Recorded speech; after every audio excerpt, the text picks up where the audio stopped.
Welcome to plot 2, and as you can see I'm trying to deal with my dreaded nemesis, marestail.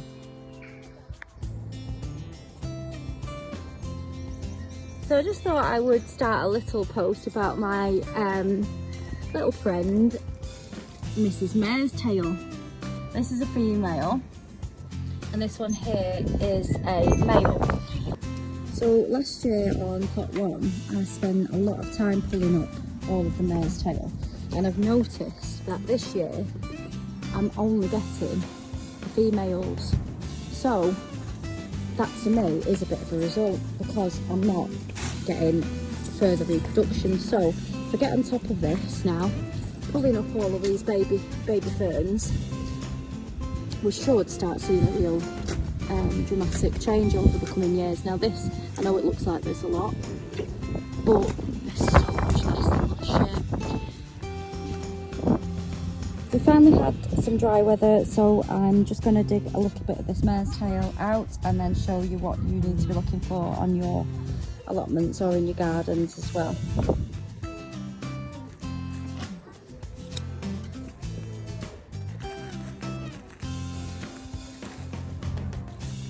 So as you dig down, you need to be looking for these roots that are like shoelaces. Now each tiny little bit of this root can produce another marestail shoot. This is a female. Now you're never going to get rid of marestail once you've got it, but your best way of dealing with it is to just keep on digging, keep on digging.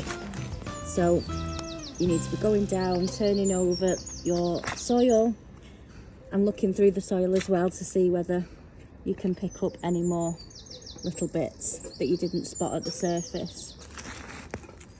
The more that you dig, the more that you'll get out, the more you'll keep it at bay. Now the thing is with marestail as well is that it's not going to cause any problems to your actual crop. It just is a bit of a pain.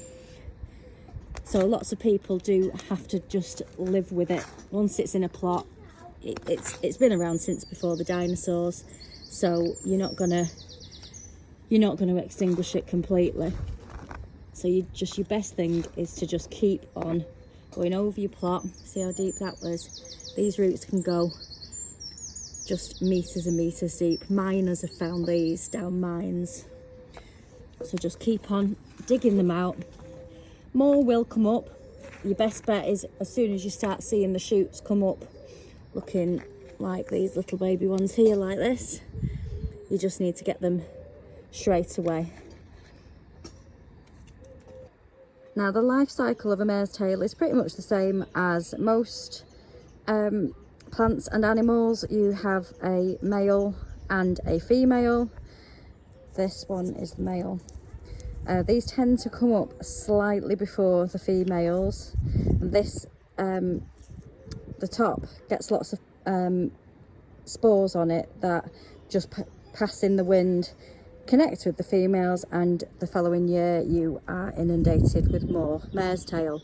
Now last year on my plot, as soon as I got it, February last year, by the March I had lots of these daddy marestails.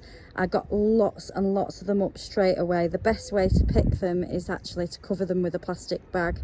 Now this year, this one I've actually found elsewhere on the allotment, hence why I've not taken it inside my plot today. And I've actually just knocked the spores out of it as well. So hopefully lots of these female ones that I've got on the plot this year are not going to be able to be pollinated, and therefore are not going to produce more marestail for next year. Now like I say, they can grow from the roots, but the main thing is just to stop this cycle of reproduction. So that's just a quick 10 minutes bit of work there, just digging down, pulling up all the roots that I could find in there. Little bit of weeding to destroy here. Best way to destroy these is actually to dry them out and then burn them. so we will be doing that, having a little bonfire at some point soon. So yeah, just a little bit about mare's tail. Obviously I've got, like I say, I've got quite a bit to clear on here now. It's just been such rotten weather that getting out and weeding has not been a priority, especially with taking on plot 2 as well. But it's set to be nice over the next couple of days, so my task now this week is going to be getting these beds ready for planting in the next few weeks. I'll give you my best David Attenborough. This prehistoric plant has been around since before the dinosaurs and is the bane of my allotment life. So yeah. So it's just taken me a little over an hour to work through this bed on hands and knees, and I used a piece of carpet to protect my knees. So that's all of the surface mare's tail removed from here. Obviously I've still got quite a lot to do around and about on the plot, but that's just a little bit of a brief explanation of how I deal with mare's tail here. Now throughout the season more will come up on here, but now that the weather's warmer, I'm here more, the evenings are lighter, I just weed as I go now. I don't put any sort of weed killer on this because obviously I don't want that in the ground. This video was filmed over a couple of days. We're in mid-April now, but yeah, so mare's tail, or night mare's tail as I like to call it, and the way that I deal with it on my plot. So just remember to follow and subscribe and pop your comments below, and I'll try and answer anything, or if there's anything that you want to see on either of these plots over the coming weeks and months, please just let me know. Thank you.